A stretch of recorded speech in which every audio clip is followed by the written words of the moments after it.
right. TNA. Let me tell you this. You see my title. I am curious. We are talking about a TNA who has decided, I'm not saying this is a great thing or not, but they decided before they do the pay-per-view, they are doing a TNA Plus show. They're doing a TNA Plus show at 10 o'clock at night. So that means they're not doing the regular show at 8, the pre-recorded ones, unless they're crazy enough to do that. That means people are going to have what? From 8 to 10, and then 10 from that.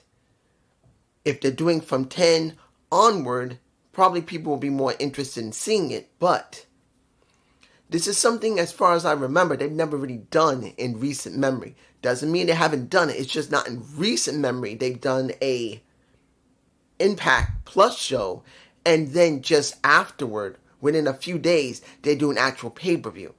So this will be something I haven't done back-to-back in quite a long time. So this will be interesting. The International Championship is very interesting. Particularly, they made it very clear near the last match, which was Eddie Edwards and Steve Macklin. I will go for the matches in a minute. But whoever makes it to the final, this is where it gets interesting. We literally get a three-way. Whoever wins is the international champion, but whoever doesn't get pinned or submitted is the number one contender that will have their shot at Rebellion. So within a few days after the triple threat, one of the competitors that did not win gets a shot at the title. Now, I haven't heard that in quite a while. WWE, before they switched over to TKO, hadn't really done that. It was very rare they even considered it. So seeing that a company like this is doing it, I'm interested. This is actually good. Now, I'm not going to lie to you. I have one major problem with the International Championship. It is so rushed. I would rather see them do an actual tournament and build up into a pay-per-view like Rebellion, but since they took so long to do it now, and they're confined to time period, for me personally, I'm not too happy they're doing it, and it does feel rushed. But is it interesting? Yes. I'm not going to tell you it isn't. I'm not going to tell you I'm actually quite interested in seeing how they're going to book the international champion. But I'm not going to lie to you. This does feel rushed. There's no lie about it. If you're happy about it, more power to you. But to me personally, I'm not liking it. But I am going to take it in consideration that this is a new title they're going to mint. They finally got rid of the old Digital Media Championship. And they even mentioned it during during that three-way between, well, you know what? I'm going to do the three-way first. We got Warner, we got Sammy, and we got AJ Francis. Hearing them say that the Digital Media Championship was retired, to be honest, I took a little longer to do this because I wanted to review the show again to get a good fresh perspective. I know I'm never going to see absolutely everything. I'm going to miss something. But I'm not going to lie. I kind of reversed a couple of times hearing Tom say that the TNA Digital Media Championship was retired. I did it a couple of times. I'm not going to lie. I did it because I'm so happy that title is gone. Because they really never made a good decision to use it. It was wonderful they were going to make something, but it never felt important. Even when you had Matt Cardona, Jordan Grace, and Laredo Kid, it just felt like it wasn't enough. Now, we get AJ Francis winning that title. Well, not title, but going into the Final Four. You see why I'm botching here? I'm worried. I'm not going to lie, I am worried. I am worried, guys. Look, I'm not against AJ. I'm not against AJ Francis. But they didn't want to do anything with Warner because you still have the story with him and Sammy. And now at Rebellion, I believe it's Rebellion, or I don't think it's Unbreakable. It is a Rebellion. It's going to be a barbed wire, some we haven't seen in a while. A barbed wire massacre match. It's good to see they're going to go there. I'm fine with it. But having AJ Francis there, it's kind of a double-edged sword. It makes you a little nervous that even though he shouldn't win, and he's not going to win, it's going to be somebody else. But it does make me a little nervous that, as you know, The officials in TNA are still there. And with executives who think they know better in pro wrestling, they can be screwy. So I'm not going to lie, I'm not a little nervous about the first inaugural international champion could be AJ Francis. I'm not looking forward to it if it actually happens. Not because AJ is 100% trash. It's that the way the stigma AJ has had because of what happened in WWE, because he tried to do Tennessee whiskey and it looked so bad, it looked like he almost tried to blow out his knees, and that's been sticking with him for quite a long time. It makes me nervous because that stigma is still there. That's one of the reasons why I've always stated over and over again, not saying AJ's bad, but I've kept saying take out Tennessee whiskey for a while. Yes, he used it during the match. Did he look fine doing it? Yes, but it doesn't matter. One of the things that's always been an issue with many wrestlers, when they make a mistake in the ring, either a move look really bad and stupid or botchy or dangerous, it sticks with them for a while. I want AJ to put that move away for at least a year or two so people could see he can do other stuff. But he decided he wanted to show everyone that he can do Tennessee whiskey and tell them, look at me, I can do anything. Could still hurt him. If he saw this, I'll tell him, dude, you may not want to hear this from a fan who's older than you. But I'm just telling you the truth. Moves and things that happen in the ring sticks with wrestlers for many, many years, even when they really work their asses off, which you have done your best to show you have a better range. It will stick with you and people will still give you the same flack for it. And I'd rather see you have a little more, but that's just me moving on. Next match, which will be a no DQ match. Well, actually no DQ. I should be, well, seeing that we had Ace Austin going against Ali, and it felt like a no DQ match because we had the great hands interfering constantly. And then we get the DQ to Ali because he nailed Ace in the back with a steel chair. And the thing, it felt like, I'm glad they kind of did this, that you didn't want to job out Ace. And you wanted to make Ali look menacing, but look like a coward at the same time. And then you see Santana coming out, almost getting caught by Santana. And then when they try to run away and Santana somehow gets out of the part of the arena where he was in, the ring, he somehow literally booked his ass outside with the fans, go up or go down or go outside, head towards the car, and then bring the car around. How he knew that the car was going to be there, I don't know, because we did not see him take out the driver. He's the driver, nail Skylar. You get Haunch as well as the cabinet's leader, and Tasha Steelz, not the Ali. It's Tasha Steelz, who's always calling on the phone, getting whatever the man needs, dashing their asses out of the car. The best part was the segment with Skylar tied up, taped up, and Santana making it very clear, I thrive on this shit. You think you know? You think what he did is gonna win? You take one of mine, I take all of yours. And to be honest, I've always said this. We New Yorkers can act very, very, very... If people have not met New Yorkers, it varies from borough to borough and within the same borough. Like the borough of Bronx, Brooklyn, Queens, Staten Island, Manhattan. There are different parts of each borough, each part of New York City. And if you don't know, we have a tendency to be a little crazy. Yeah. In each part of the borough, we have our calm places. We have our kind of nutty, but we don't always go after people. And then let's just be honest that we don't give a fuck in the other part.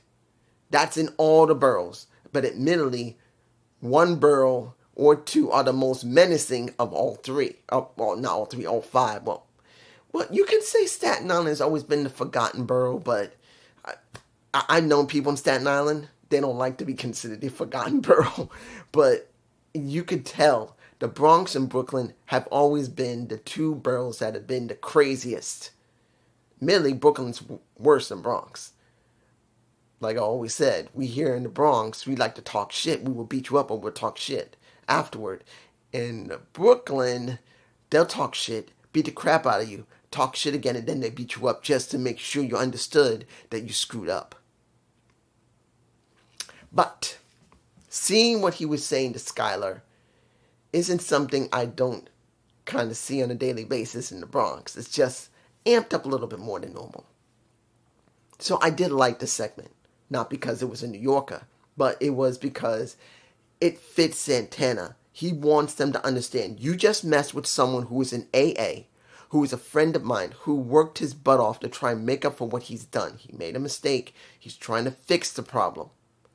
And you just made him literally fall down on his face and make him go back to doing whatever he was doing before. No. I'm going to take you all out. I'm going to take out Tasha. I'm going to take out Hunch. Now I just took out Skylar. And it's just going to be one person, and that's Ali. And now we know there's going to be a match at Rebellion, which is on the 27th.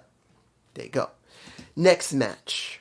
We get Moose versus Cody, but it was not for the X Division title. Let me give it to you like this.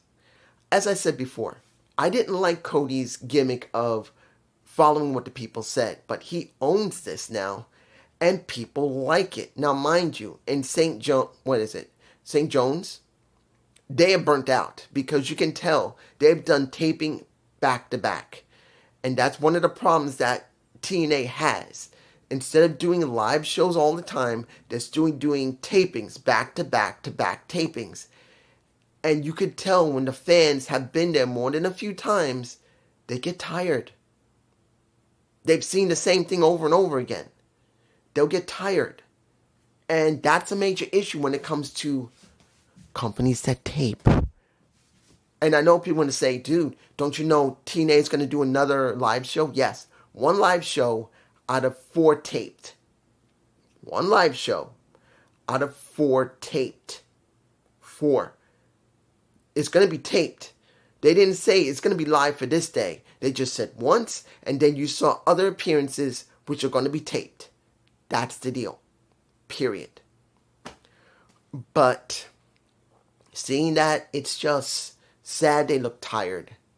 And seeing that Cody Deaner was given the opportunity to become a lackey to the system because they said his contract is coming up, and that was JDC talking about it, was a bit interesting. But then I realized this was just to try and hype up Moose before his Ultimate X match. And that's what happened. Moose said, I will give you 2 minutes. If you can stay alive in 2 minutes in this ring, I'll let you get a title shot. And that's what he got. And within a few seconds, less than a minute, he gets destroyed by Moose. So I'm like, the fans really were interested in seeing Cody have a shot at that title. But since TNA is trying to make Moose as dominant as possible for Ultimate X, because he is going against, who is it going to be in that title match? Van Kingo, it's going to be Matt Cardona, and it's going to be Leon Slater, along with Moose and 2 more people they have not announced yet. They'll probably announce them next week. They just want them to be special. Do I believe that's right? No, but it is what it is. And this was also a test to see if Moose deserved to still be in the system. Now, Brian Myers, and let me give it to you like this. The System versus the Rascals. Did you actually think they're going to win, the Rascals? Because if the System is still trying to prove themselves to Eddie Edwards, they had to win. If they lost, that would give issues that would mess up Destroy in Rebellion. So they did, well, let me give you like this. Trey's legs were held while Brian Myers got the pin. That's the way it went. Did I want to see it like that? No. Was the match itself bad? No, none of the matches here were bad. They were all pretty decent. But I'm telling you right now, I don't like seeing stuff like that all the time. Now, we don't see it every time, But this show did have a little bit more than what they normally do. So for me personally, it was a little much to see they had to cheat so much to maintain their positions in the system, but it is understandable. They're on a crunch. And as I said before, for the International Championship, it is rushed. But I understand why, because they made the announcement so close to their pay-per-view. I would rather see them set this up to go to Slammiversary, but this is what we got. Now, what did I think about Heath Slater versus Ryan? Look, did I think Heath was gonna... no, not Heath. This is the thing I'm thinking. When you look at Ryan Nimitz, he reminds me of Heath, the Heath, and certain points when he was a bad guy back in WWE. He was doing whatever it took to get somewhere, and he didn't care what he did. He could be incredibly annoying. That's what Ryan Nimitz is. My big brother! I never been a big brother. It would be interesting if I was, but, you know. But see him go against Leon Slater, it kind of felt like I am looking at Heath Slater dealing with a Leon Slater. That's what it kind of felt. Now, I'm not saying Ryan can't wrestle, because he can't. But it kind of felt like that. And with knowing that Heath was a comedic wrestler as well, because the way he worked with Rhino, that's what he's also doing. He's being a bad guy like the old Heath Slater back in WWE, but he's trying to be comedic, just like Heath was when he was working in Impact Wrestling with Rhino. So that's what it kind of feels like, for me personally. The kind of person I want to see Ryan, and of course, Leon Slater won. He did well. And let's make it clear, the Hardys had to help. But the point here is this. What I would love to see Ryan be is what he was when he was walking with Nick in New Japan Pro Wrestling, when Nick was released from WWE before they went to TKO. When, if you guys remember, when Nick Nimitz reclaimed his name and he went to New Japan to just drum up some interest, what did he have? He had his brother Ryan right behind him, and they both looked like damn badasses. They did. If you go look on YouTube and see if you can find the video of it, when you see Ryan and I wanted to see them in a match immediately. I thought Ryan and Nick was going to be a tag team at that time, but that was before TNA, and that wasn't what he wanted, Nick. He just wanted to still be a singles runner. But it felt like these two look like badasses. Seeing Ryan with his brother Nick, walking in New Japan, looking like they're ready to take over the damn thing. That's what I kind of wish Ryan would be, instead of being like the bratty little brother. But that's just me, you guys, some below. Now, let's put this in perspective with Macklin and Eddie. There was no two stories there. There was only one. Because I knew Eddie had to win, because there was no way that the system was going to let Eddie lose, because he's current leader of the system.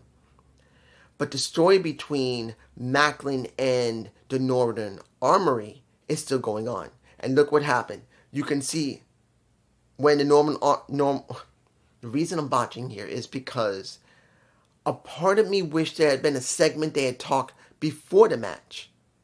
And to hear Eric Young say to Macklin, look, I'm just here to wish you luck. I'm not going to mess with you. We're not going to interfere while the system's there. I kind of wish that. Now, I know this was before, weeks ago, but I kind of wish it would have been here. And when you see the Northern Armory come out, and you see that, when you see Icarus and Williams ready to run out, and you see Eric Young holding them back, because that is what Steve wanted. He didn't want any interference. And of course, the ring to the face, kind of like MJF, we get the win for Eddie, which I expected. But I also expected they're still doing the story where you see that Eric Young throws his mask, his hockey mask, into the ring to make it like, we're here.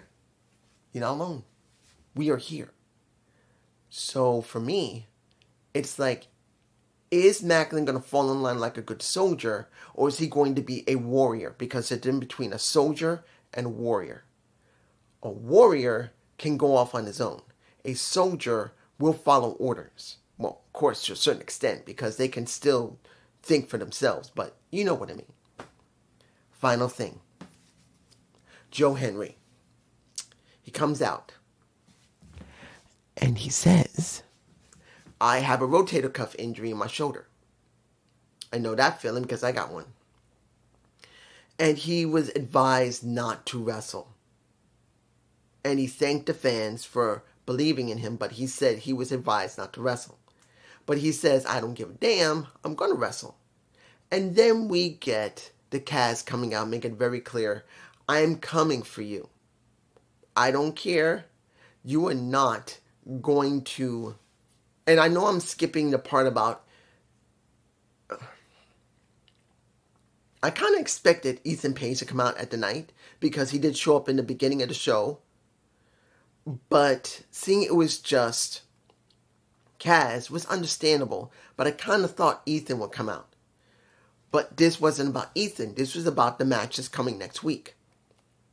So we're going to have Marsha Slamovich and Joe Henry versus Kaz and Tessa Blanchard. I don't like this when it comes to Tessa. I'm sorry. I'm going to say this again. Anybody else, more power to you. I'm glad you're happy. Me personally, this ain't right. Tessa still did not prove that she's the most dominant bitch on that roster. It doesn't make a difference if it's heel to heel or face to heel. She's supposed to go through every woman on that damn roster to prove that she's the most dominant woman again. And the only people she's gone through was a leaving Jordynne Grace, where she only had one match, and that was it. A match with Ling Yang Lee, where she won, and a tag match where she pinned Marsha Slamovich only. This feels forced. This feels rushed. This is wrong. She should be going through everyone on that roster. She should have gone through Ling Yang Lee. She should have gone through Savannah Evans. She should have gone through Rosemary. She should have gone through Jody Threat. She should have gone through Danny Luna. She should have gone through Heather and Ash. And the soon to come in, what is her name? Billy, I believe her name was. What was it? Maggie Billy or something? I can't remember her name. But she should have gone through everyone in the damn roster before hitting Marsha. You know why? Because she fucking needs to. I don't believe she's the most dominant woman at all. I don't believe none of it. Zero. You guys believe it? Happy for you. I don't. Not with only one match with someone that's currently on the roster. One match from someone who's leaving, who legitimately, in real life, did not want to wrestle her. And now a tag match where she pinned the champ instead of the NXT star. And now she's having a match, a mixed tag, next week, live, before Rebellion, against Marsha Slamovich in a match. I'm sorry. I'm not buying it. But overall, this has made me interested in seeing what's going to happen on Unbreakable and Rebellion. That's the truth. But this is just me. Peace.